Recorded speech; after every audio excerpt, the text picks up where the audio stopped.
evening and thanks for joining us. I'm Mitchell Ringos. Well, at least 23 people are dead and dozens of others injured in Mississippi after tornadoes and severe storms moved through the area Friday night. The Mississippi Emergency Management Agency says that unfortunately those numbers are expected to rise. CTV's Heather Butts reports. A devastating path of destruction through parts of the Deep South. My mom threw a blanket over my grandmother and held it down to keep the blast off of them. But that's where they rode it out and they made it.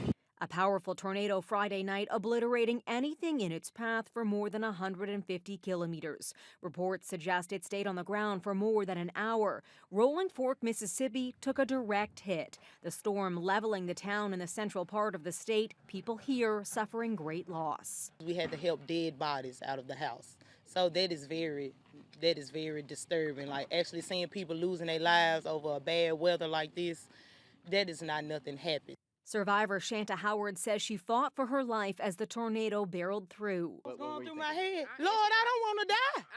I don't want to die. I don't want me or the kids to die. We're in the back edge of it. All right, let's start going. It just hit Rolling Fork, bro. We have to go help people right now. Go to Rolling Fork, bro. We have to go help people right now. The damage so widespread, even storm chasers abandoned their pursuit to help. We were actually south. We heard that they needed search and rescue, so we headed this way as fast. It's very wide and very long, and when we stopped here an hour ago, it looked like on radar that tornado was still going. Communities now unrecognizable. Trees snap like twigs and homes flattened. Rescuers are searching for survivors, digging through piles of debris. The tornado swept across Mississippi, racing towards Alabama and into the night. The damage in that state also visible today. Tens of thousands are without power across 3 states following Friday's deadly storm. The president has offered full federal support to communities devastated by the vicious weather. Heather Butts, CTV News, Toronto. And that's just tragic news out of Mississippi. Our thoughts are with those affected. Well, in other news, Thunder Bay Superior North MPP Lise Vaugeois spoke at Queen's Park this week, stressing the difficulty that many healthcare and education workers have trying to find housing in her riding. Vaugeois directed her concerns to PC Associate Minister of Housing Michael Parsa, who stuck by some big promises from the government. We can even offer to pay them $150,000, but they still might not be able to find a place to live. With new mines coming, if there's no new housing built within existing communities, workers will be stuck living in camps, leading to increased isolation, high rates of addiction, and risks to neighboring communities. Will the government provide direct funding to support the building of housing in northwestern Ontario that also takes into account the higher costs of building in smaller northern communities? If you look at our record the last couple of years, we had a number of housing starts, Mr. Speaker, since we haven't had since 1987, and we're not going to stop there, Mr. Speaker. We're going to continue to go forward. Why? Because of the jobs that we're creating for the people of this province. We don't want to be second to any jurisdiction. We have the best and brightest living right here in this province. We think we're number one in everything. We'll make sure we have the houses. We'll make sure that we'll even break the records of previous years. We'll get to our 1.5 million homes so we don't let your constituents down. In Canora, a divided city council has voted to approve the 2023 operating budget. This week's vote passed by only a narrow margin, with Mayor Andrew Poirier speaking out against a municipal tax levy of more than 5%.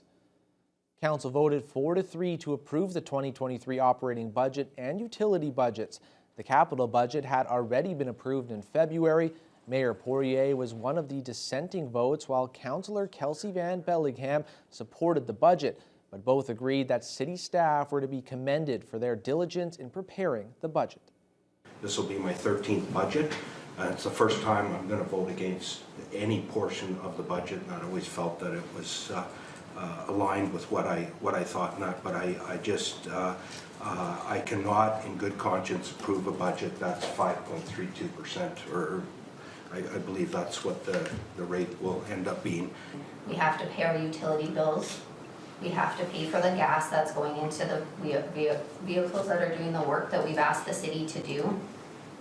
And we have also implemented with this council a community and safety well-being coordinator and allotted money towards a committee to do the work that the city has asked us to do. The vote completes the 2023 budget process. The total budget comes in at $60 million, representing a 5.36% tax levy increase over last year. Actual tax rates are yet to be calculated, and the bulk of that, roughly $42 million, will go to operating expenses, with $16.6 million going into capital expenses. Council also voted 4-3 in favor of a new non-union salary grid retroactive to January 1st. The Canadian residential school system operated for over a century and is blamed for thousands of deaths of Indigenous children, yet many continue to deny the histories. CTV's Corey Nordstrom was on site at Algoma University in Sault Ste. Marie for a presentation on denialism. Just down the hall from the former Shingwalk Residential School, a lecture was held on the growth of denialism on residential schools. Canadians do not like to hear that their country was founded through frauds, abuses, broken promises, and violence perpetrated against Indigenous peoples. Sean Carlton, a history and Indigenous studies professor, led the talk. He says it isn't always that people deny the schools, but they downplay the atrocities committed at them. Many of the common talking points that denialists will use will be that the system was positive, that it was well-intentioned, or it was of the times, or that not very many children died, or that the children that did die died of non-preventable causes. A Batchewana First Nation elder was in attendance. She knows the horrors of the residential schools because her grandmother and great-aunt lived it. The latter never returned.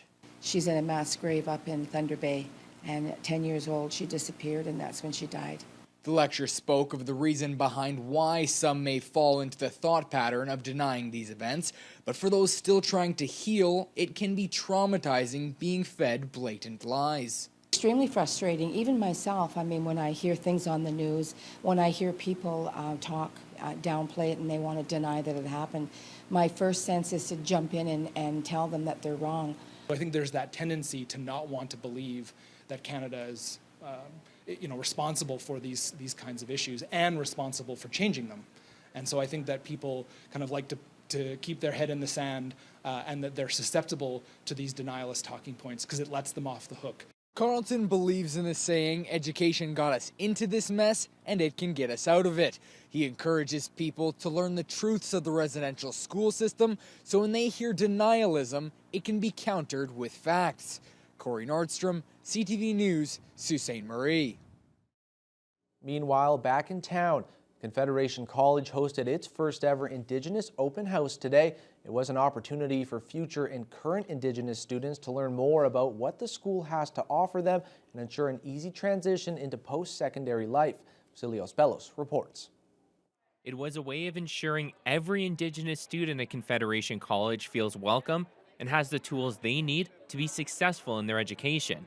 Education can be scary and it can be intimidating for some of our people. And so an event like this enables us to show what the college has to offer. For the first time ever, Confederation College hosted an Indigenous open house. Many current and potential students attended, with faculty from various programs there to shed light on studies and student life as a whole. Indigenous student navigator Emily McKenzie explains why it was so important for the college to put on an event geared specifically to Indigenous students. We have so many great services for our Indigenous students, and sometimes they kind of get lost with general students. So sometimes our open houses for the general public, our Indigenous students get a little bit lost or they don't feel like they have the space here. So I just wanted to make sure that they knew that they were welcome on campus. And speaking to the students that came through the open house, they had nothing but love for the event. Some even leaving with inspiration for their future career paths. It helped expose me to a variety of different things, and it showed that I have an interest in the health field, and through this event I was able to discover more about that, more programs that I was not aware of beforehand, and how it can get me there.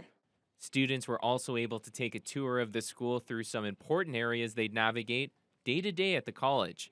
That includes some labs, the cafeteria, the library, as well as some places with Indigenous-specific supports, including a smudge room.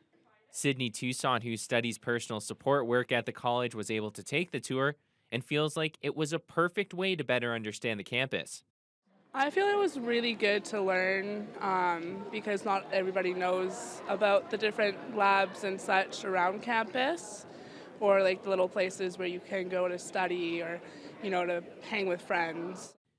Confederation College officials say they're always welcoming and encourage any students who are unable to make it today to reach out for more information. Vasilios Bellows, TBT News. A young local curler was recognized today for his sportsmanship and positive attitude on the ice. Hunter Torkelly was the recipient of the first annual Warrant Butters Youth Sportsmanship Award, which was presented to him at the Port Arthur Curling Club. Torkelly has been curling since he was 4 and is known around the rink for his contagious smile and dedication to the sport.